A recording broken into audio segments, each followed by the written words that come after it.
Hello guys! Balak mo bang bumili ng Smart TV? Kung may balak kang bumili ng Smart TV, panoorin mo muna ang video ito.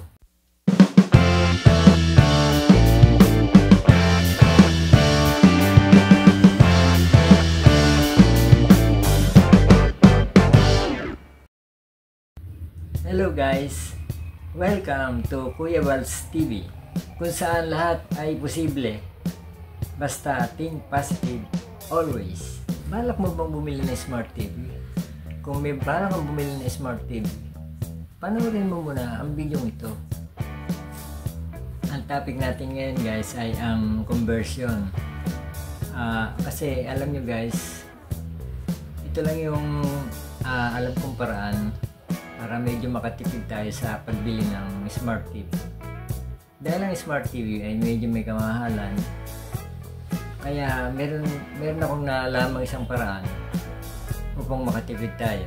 Kaya yun ang pag-uusapan natin ngayon sa ating topic,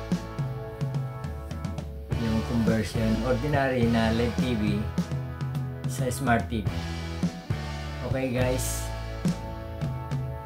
gusto ko lang i-share din sa inyo itong video ito para pati kayo ay makatipid din sa gastos o sa pagbili ng Smart TV.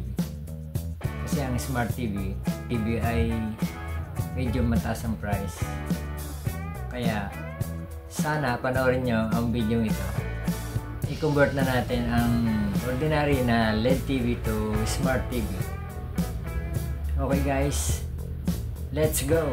Nga pala guys, yung pinaka-importante nating part ng ating project. Ito yung tinatawag natin guys na Google Chromecast. Buksan natin, tignan natin ang nasa loob.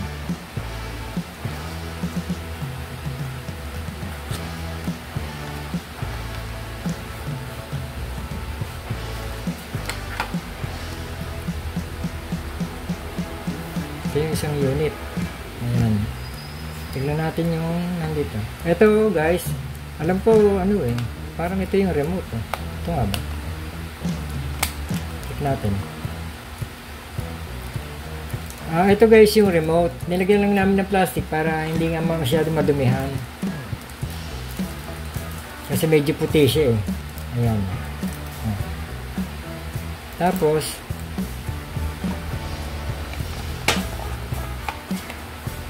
ito yung AC connector. Ito yung para sa AC cord para dito, USB cord para dito. Yan.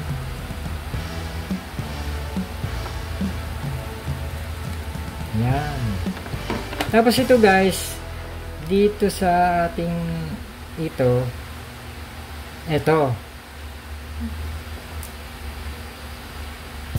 dito, ayan. Easy to install lang naman. Ayan. Magsisimula na tayo guys sa ating pagko-convert ng regular na LED TV na flat screen sa Smart TV. Sa pagkakataong ito, ito yung napili nating i-convert. Ang kailangan natin pala, merong HDMI na port. Kailangan meron tayong port na HDMI dahil yun ang kailangan para makapag-convert ka ng regular or ordinary flat screen sa Smart TV. Kasi yun guys yung pagkakabitan natin ito. Ito yung ating Google Chrome dahil ang kanyang connector ay HDMI. Siya yung magiging main source natin ng mga ito yung unit na ito. Ngayon, try natin i-connect dito sa ilalim. Try natin. Ayan. Okay na yan. Kakabit na yung ating Google Chrome. Tapos, ready natin kabit yung kanyang AC outlet. Papunta siya sa kuryente sa 220. Ito yun.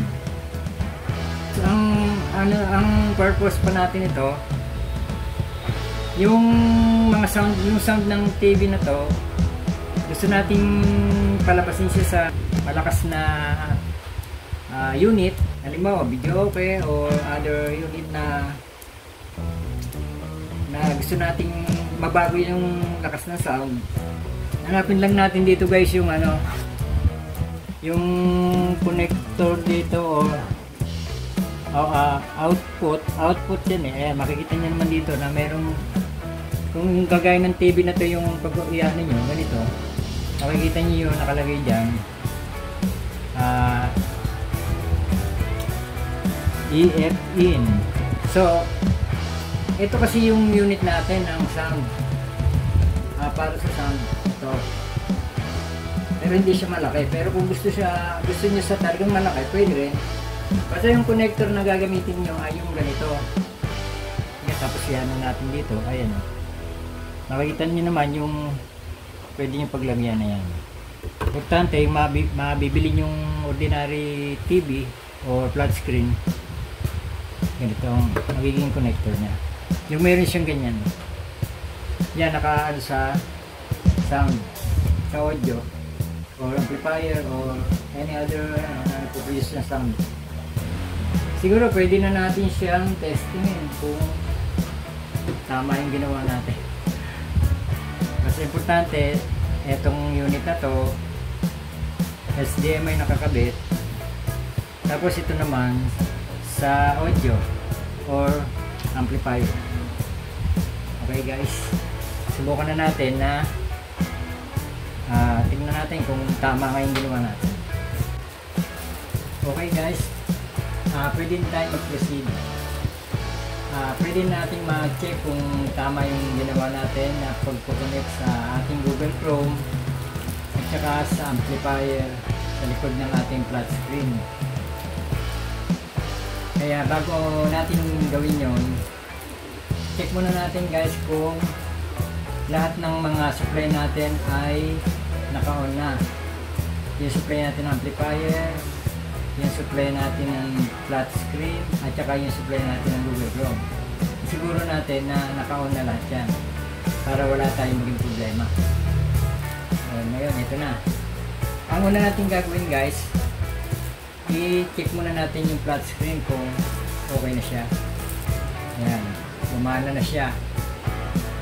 Tapos, pag nakita niyo yung ganyan, ibig sabihin,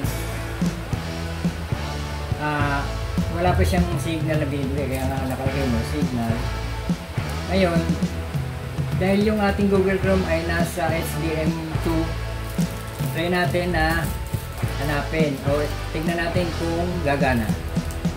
Input source, ayan, lagay natin siya sa HDM2. Ayan, nakalagay na siya. Tapos wala pa rin, check natin yung ating Google Chrome kung naka-on.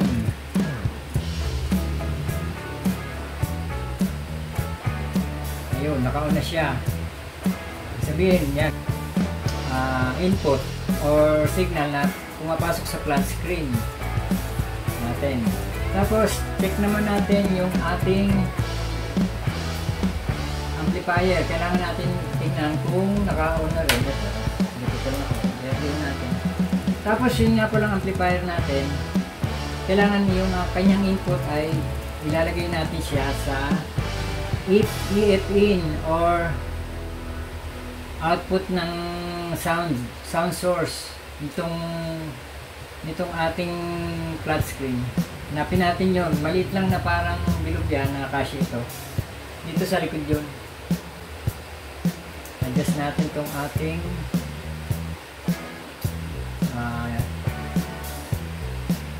nasa YouTube tayo eh. Parang nagbabanta sa iyo all the more. Dapat sabihin mo yung lahat ng totoong alam mo, ginawa niya. Para yung proteksyon ay binibigay Try na ng natin PNP, patayin to, maaaring para ibigay malaman ng natin kung NBI, may ibinibigay ng sounds pa Senado. tayo. Ibig sabihin, yung ating ampli ay gumagana na. Bali yung speaker ng ng TV o ng flat screen na disable na, ibig sabihin wala na siya. Dahil ikinabit na natin yung input ng amplifier sa kanyang unit sa EFP. Okay, sa pagkakataong ito guys, yung ating hinahanap na mga gusto nating palabasin sa isang ordinary flat screen na LED TV ay nakuha na natin na meron na tayong YouTube o yung ating Google Chrome ay gumagana na, tapos yung ating amplifier ay gumagana na din. Ibig sabihin yung dalawang unit ay nag-okay na siya, kaya tagumpay yung ating paggawa. Maganda yung ating pinalabasan dahil nakuha natin yung gusto natin makuha, kaya siguro successful yung ating paggagawa sa ating project dahil napalabas natin yung mga gusto natin palabasin sa ating flat screen. Kaya ito nga pala guys ay meron pang magandang feature, sound activated din siya. Hindi ka rin mag-request sa kanya by sound. Ito na guys, try natin yung sinabi ko kanina na pwede tayo mag-request ng sound. Tingnan natin kung gagana siya. Hey Google, play Duran Duran.